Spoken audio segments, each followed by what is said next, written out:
نگران وزیر خزانہ تھیں. اب ان لوگوں کے بارے میں کہا جاتا ہے کہ یہ کابینہ میں کیسے آئیں گے؟ تو جناب غیر منتخب بھی 3 ماہ کے لیے آ سکتا ہے. اور ماضی میں بھی دیکھا، کئی دفعہ دیکھا، لیکن تازہ ترین یہ ہے کہ شوکت ترین آئے تھے، ان کو مشیر بنایا گیا تھا، بعد میں وہ سینیٹر بنے تھے. تو اب سینیٹر کے الیکشن ہو رہے ہیں، تو یہ سب جو ہیں ان میں سے جو بھی بنے گا اس کو سینیٹر بنا لیا جائے گا کسی نہ کسی پارٹی کی جانب سے. وہ سینیٹر بن جائیں گے اور کابینہ کا حصہ بن جائیں گے. اس سے پہلے 3 ماہ چلتے رہے گا، پہلے مشیر بھی بن سکتے ہیں وہ. اور یہ بھی بتایا جا رہا ہے کہ وزارت داخلہ کا مشیر جو ہے وہ محسن نقوی کو بھی بنایا جا سکتا ہے ان کی کارکردگی پنجاب کے حوالے سے. تو یہ بھی کہا جا رہا ہے کہ ان کا نام بھی، یعنی 3 4 5 کی فرمائش آ گئی ہے. اب چاچو کے لیے مصیبت ہے کہ وہ اپنی 2 پارٹیوں کو، بہرحال پیپلز پارٹی نے ان کے لیے ایک نرم گوشہ رکھا کہ جناب آپ کابینہ بنائیں، ہمیں ضرورت نہیں ہے، تو اس کا وہ فائدہ اٹھائیں. لیکن MQM بھی وزارتیں مانگ رہی ہے اور اپنے مطلب کی مانگ رہی ہے. اس کو کون سی ملے گی کون سی نہیں، یہ بھی فیصلہ ہونا ہے. سمندر پار جو ہے نا وہ ان کا محبوب مطلب غذا ہے ان کے لیے. وہ شپنگ کی مانگتے ہیں. ابھی دیکھیں اب یہ حکومت دیتی ہے کہ نہیں دیتی، لیکن ہو جائے گا کیونکہ اب تو طے تو ہے رہی سارا کام. یہ معاملات آگے اس طرح بڑھیں گے اور ہوتا رہے گا. بھٹو ریفرنس بڑی جلدی مطلب قاضی فائز عیسیٰ نے اس کو نپٹا دیا. 9 رکنی بینچ تھا اور متفقہ فیصلہ آ گیا کہ جناب قانون کے مطابق ان کے ساتھ صحیح فیصلہ نہیں کیا گیا جو بھی ہے. اور پھر جن نکات کو اٹھایا گیا اس میں انہوں نے کہا جس پہ ہماری کسی نے مشاورت ہم سے کی، ہمیں بتایا، جو چیزیں سامنے آئیں اس میں سب نے مل کے فیصلہ کیا. فیصلہ متفقہ ہے کہ عدالتی غلطی تسلیم کرنی چاہیے اس لیے کہ ہم نے آگے بڑھنا ہے. تو یہ دوسرا فیصلہ ہوگا. ایک پہلا فیصلہ وہ تھا مشرف والا جو سزا کا پھانسی کا، جس کو لاہور ہائی کورٹ نے ختم کیا تھا، پھر دوبارہ وہ آیا، پھر وہ بحال کر دیا گیا.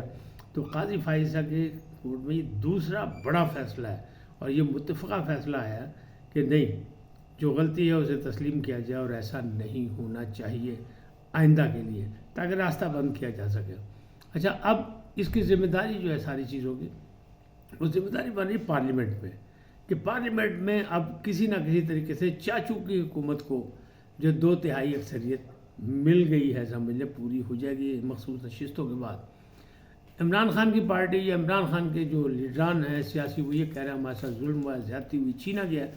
لیکن آئینی اور قانونی طور پہ وہ زیر ہو چکے ہیں. وہ ٹریبونل میں نہیں جانا چاہتے، وہ سپریم کورٹ جانا چاہتے ہیں. کیوں؟ سپریم کورٹ جا کے وہ جال پھینکنا چاہتے ہیں قاضی پہ، قاضی کی پر تنقید کی جائے، قاضی پر جال ڈالا جائے، قاضی کو کسی طرح پھنسایا جائے.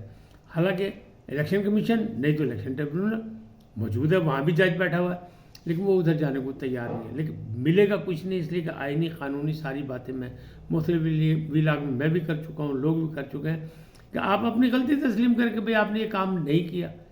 آپ نے پہلے سوچا ہی نہیں کہ سنی اتحاد کونسل میں جانا جو ہے فائدہ مند ہے کہ نقصان دہ ہے، وہاں مخصوص نشستیں مل سکیں گی نہیں مل سکیں گی.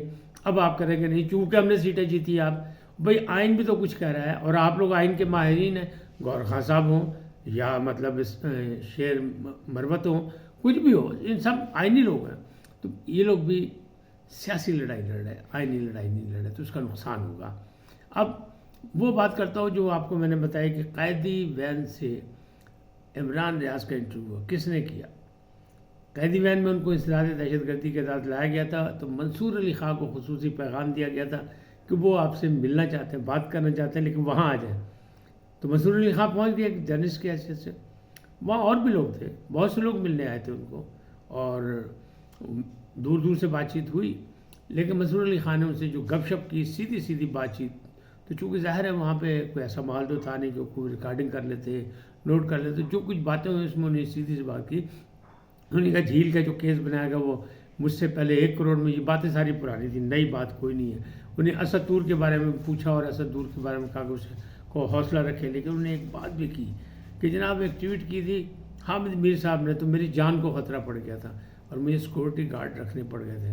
اسی طرح اپنی گرفتاری کے بارے میں انہوں نے کہا کہ میں نے جب مجھے لینے یہ آ گئے تو میں گھر سے باہر آ گیا کہ مجھے گرفتار کر لیں، لیکن یہ لوگ پھر بھی گھر میں گھس گئے، شاید یہ میرے باپ کو گرفتار کرنا چاہتے تھے. تو انہوں نے کہا میرے حوصلے بلند ہیں، کوئی ایسی بات نہیں ہے، مجھے کوئی مسئلہ نہیں ہے. میں نے ری ٹویٹ کیا تھا، اب اس کی باتیں کی جا رہی ہیں کہ میں نے کوئی کردار کشی کی، تو میں نے ری ٹویٹ کیا تھا. ہاں موجودہ حالات میں جب ان سے کہا گیا کہ اگر اب ان حالات کے بعد آپ سے کہا ہے کہ کریں گے ایسی حرکت، انہوں نے کہا مجھے کرنا نہیں چاہیے، بس میں نے ٹھیک ہے ری ٹویٹ کی تھی. اب جو بھی ہے وہ سامنے ہے، اور اس کا میں مقابلہ کر رہا ہوں، اور اس میں کوئی میں گھبرانے کو تیار نہیں ہوں، گھبرانے والا نہیں ہوں. میں نے 5 کروڑ میں ٹھیکہ لیا. اینٹی کرپشن کا کیس بھی غلط ہے. مجھے کہا جا رہا تھا کہ پنجاب حکومت بن جائے گی تو آپ کو آسانیاں پیدا ہو جائے گی، وہ بن گئی.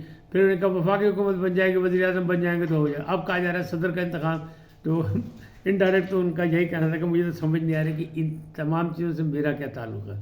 لیکن بہرحال انہیں یہ بات کی، اسطور کے لیے اچھی بات چیت کی، اور یہ بات یہ تھی. مولانا فضل الرحمان وہ لاہور میں موجود ہیں، تو وہ کراچی گئے تھے، اور پھر وہاں انہیں اجلاس کیا اپنی پارٹی کا. اب لاہور میں وہ اجلاس کر رہا ہے، پھر وہ فیصلہ لیں گے ان سے کیا کرنا ہے کیا نہیں کرنا. پھر تمام جو ہے صوبائی مطلب ان کے فیصلے ہوں، اس پر وہ مرکز کے بارے میں اور حکومت میں کے ساتھ دینا نہیں دینا، مخالفت کرنا. لیکن ایک جو کہا جا رہا ہے کہ اسے متوقع ہے کہ وہ شاید لاہور میں ہی اپنی احتجاجی تحریک کا اعلان کر دیں کہ کب سے کرنی ہے، کیسے کرنی ہے، کیا کرنی ہے. کہ وہ ملین مارچ کی دھمکی تو انہوں نے بھی دے رکھی ہے. لیکن ان کا ساتھ جو ہاتھ ہوا ہے وہ ہوا کے پی کے میں، اور کے پی کے میں سارے جو ہیں وہ ہیں یعنی سنی اتحاد کونسل کے، المعروف پی ٹی آئی کے. تو اب وہ احتجاج کیوں نہیں وہاں نہیں کر رہے، باقی جگہ کرنا چاہ رہے ہیں، پورے ملک میں کرنا چاہ رہے ہیں، اس دھاندلی کے خلاف کرنا چاہ رہے ہیں. اس میں الیکشن کمیشن نے جو فارم 45-47 نکال کے ساری چیزیں اوپن کر دی ہیں، تو اس پر بھی جو سوشل میڈیا بریگیڈ ہے وہ لگا ہوا ہے. جب آپ فیک نیوز کا زور کرتے ہیں یا غلط باتوں کی بات کرتے ہیں، تو پھر اسی طرح یہ ہوتا ہے کہ آپ اپنا گریبان دوسروں کو پکڑاتے ہیں. پھر پابندیاں لگتی ہے، آزادی رائے پہ پابندیاں لگتی ہیں، کیونکہ اس سے انتشار پیدا ہونے کا خطرہ ہے. تو اس میں بھی ذمہ داری کا ثبوت دینا چاہیے، مظاہرہ کرنا چاہیے. لیکن جو کچھ بھی ہے وہ یہ معاملہ ہمارے سامنے ہے کہ ہم لوگ کیا کر رہے ہیں اور ہمیں کیا کرنا چاہیے ملک کے استحکام کے لیے، جمہوریت کے استحکام کے لیے، اور فلاح و بہبود کے لیے، لوگوں کی ترقی اور خوشحالی کے لیے کیا کچھ کرنا چاہیے. تو اس کے لیے راستے نکالے جا رہے ہیں، اور کہا جا رہا ہے کہ یہ حکومت جو ہے اس کو مکمل 2/3 ہوگا، تو لہٰذا پارلیمنٹ میں اسے چاہیے کہ مختلف چیزوں کے جو امنڈمنٹ بھی کرے، قانون سازی بھی کرے، ترمیم بھی کرے، تاکہ لوگوں کو پابند کر دے کہ جو لوگ بھی اگر یہ 9 مئی والا جو مسئلہ ہے، جیسے سال گزر گیا ابھی تک کچھ نہیں ہوا، کسی کو سزا نہیں ملی، تو کرے کہ جو قومی اداروں پر اٹیک کرے گا یا جو قومی سلامتی پر اٹیک کرے گا، اس کے لیے سزائے موت کا قانون بنا دیں آئین.